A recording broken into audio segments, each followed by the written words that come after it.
morning everybody and welcome to the Reptile Room. Been a few days since our last video. We have had a crazy week and this is Betty. Betty is our adult breeder Dumerils Boa. And this is Veronica. Veronica is a 4.5-year-old Dumerils Boa. She's actually one of Betty's babies. You can see she actually has really nice pink on her belly there. And this is the baby. And these guys were just born in the last few hours here. Boas don't actually lay eggs. They give birth to live young. It's called viviparous, and a lot of snakes actually do this, a lot more than people think, including the garter snakes and rattlesnakes that live in BC here. But these guys are, well, they're from Madagascar. Anyways, let's go through here, Miss Betty's enclosure. It's a little messy because, well, giving birth is a messy process. And we're going to take a look through and we're going to pull little babies as we go. Okay, and we will keep digging on through and seeing what we got. So usually I start this by pulling out all the decor because this, of course, sort of gets in the way of what we're doing. So we'll move that along. And let's get this little stone out of the way here. That one we can leave in place. There's nobody hiding under there. That one has some Dumerils behind it, so we'll save that for last. Let's take out old Sparky here. Woof woof.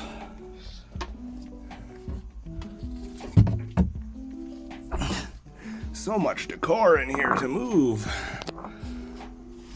I'm just gonna readjust my position. Here we go. Let's get rid of this water bowl. That's looking a little dry in here. Let's actually just add some wet. There we go. Oh, hello. I see some babies in there. Just go check that over. Okay, let's see what we got. Well, I know what we got. We got Dumerils Boas. And look at that. Isn't that just the cutest little thing? With a really wonky little pattern on there. Haven't seen that before, so that's kind of fun. So we'll move that one along.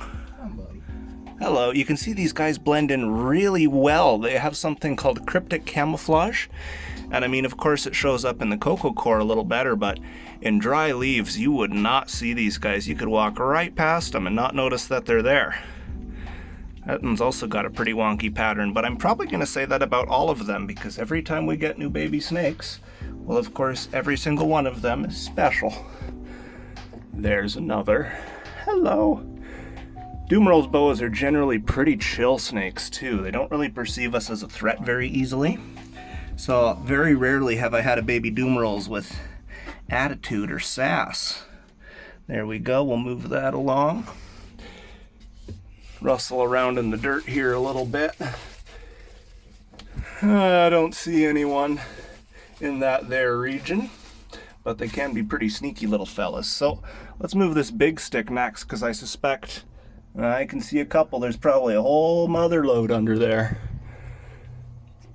Okay, by a whole mother load, that means a few, which is okay. There we go, we'll get that out of there. Let's see. I think I'm gonna kind of crawl in here a little bit, make my life a little more difficult on myself. You can see these guys are already shedding. When these guys are born, they're pretty much born and they get right to it, which is lovely. Hi, little man. There's another one. There's not really going to be a lot of variety in these guys. Dumerils Boas morphs aren't really a thing as of present, as the stock of Dumerils Boas that is in the hobby is all sourced from a very tight bloodline. Export of these guys became banned very quickly from Madagascar. I don't think there's any import or export in Madagascar at all anymore, which is good for their natural population, honestly. But of course, we're not going to come across any mutations because we kind of got what we got. Little man. This light is very warm on the back of my neck. Let's see who else. Hello. There's another. And yoink, another. You can actually see, if you look on the bottoms of these, you see that little mark right by my pointer finger? That is, adorably enough, their belly button. That's where the umbilical cord would have been attached to them. And you even see that into adulthood. They'll have those little umbilical cords, well, the marks of where they were hanging off of them. So let's sift around the dirt a little bit, especially since we got leaves here. There we go. You can see that cryptic coloration works incredibly well. There he is. Blended in super well to his environment. This guy's shedding as well, but it's a little dry for newborn snakes in here, so he's got a little bit stuck on him, but we're going to pop him in a bath right away and get that shed to come off. There we go. Move him along there. Let's see who else we got. Oh, there's another one. There's another two. Oh, this one's very, very, very bright in colors. Look at the sides on that. You know, it doesn't get picked up on the cameras, but where you see white is actually like the flamingo pink. It's really neat. I'll hand that one off here. Yoink. And there's another.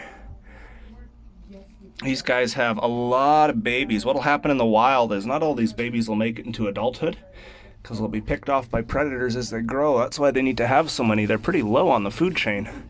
Now, of course, I'm not going to eat them, and I'm hoping the staff won't eat them. I'm sure that won't be a problem. So, these guys should all make it into adulthood with no issues. Now we have a little bit of a pickle here. These guys, despite being ground boas, do like to climb a little bit. And we've had some climb right up here. And the stick is nice and wedged in, so I don't want to pull this forward towards me. I'm just going to have to pull this away so I know nobody's getting the squishy on. I'm just going to hand that camera off here so I got both hands. There we go. I forgot that I screwed the bottom point of this to the ground, which seemed like a good idea at the time. But retrospect and all that. Let's see if I can just pull those little boas out. You got a good shot of that, Damien? Yep. Fantastic. Oh, sorry guys. There's one. A yoink. Oh, buddy. This little guy is using concertina locomotion to climb up the stick. It's where they'll find anchor points, pull themselves forward with it, and then push away from it. These guys have all different sort of modes of locomotion. It's pretty impressive for having no legs, the places they can go. There's another. And we got a couple jammed right near the base. Let's give those guys a little tickle so that they come out using their own muscles, as opposed to me pushing them along so much. Come here, little guy. It's getting sweaty in here. And there's another. Nice whites on the sides of that one. And then oh wow, this one's got orange on them. Yeah. Come here, little man. I think that's it. Look at how bright the oranges are on this guy. I've never seen one with that. I've seen pinks like that, but never oranges to that extreme, so that's pretty exciting. The variety in these guys isn't morphs per se. It's something we call polygenics, which is just, well, it's just different traits being handed down that will make them look a little different between individuals. It's why Damien and I don't look alike. Also because I'm 15. That also has something to do with it, yeah. So there we go. We'll do a quick little rustle around here. I see lots of shed skins. Let's see if I can find any more little itty bitty boas. I don't think I can. I think we got them all, which is lovely. So that's fantastic. We'll see you guys in the next cut here in a second. And yeah, I'm gonna leave this to Damien to clean up and put back together. Thanks. You're welcome, Damien. It's my pleasure. And here we go. We got these guys going in a little bath just to keep them hydrated. They're pretty delicate right after being born, so this will help anybody who still has shed skin get it off, and help their what's left of their umbilical cords to stay moist, because you want that to dry off at a proper rate, and then it'll fall off on its own. But look at that. This is like when you go to the fabric store with your mom and you just put your hand in the bin of buttons, except the buttons are really cool. Look at that. It just feels so cool. They're just the smoothest little guys. And we have many. So next step for these guys is we're going to get them all separated out. After they have all shed completely, then we'll rotate them into feeding, get them eating food, and then these guys will be up and going and going up on our website. So check it out if you're interested. Leave a comment if you're interested in an actual video involving like the care of these Dumerils Boas. And until then, we will see you next time. Thanks, guys.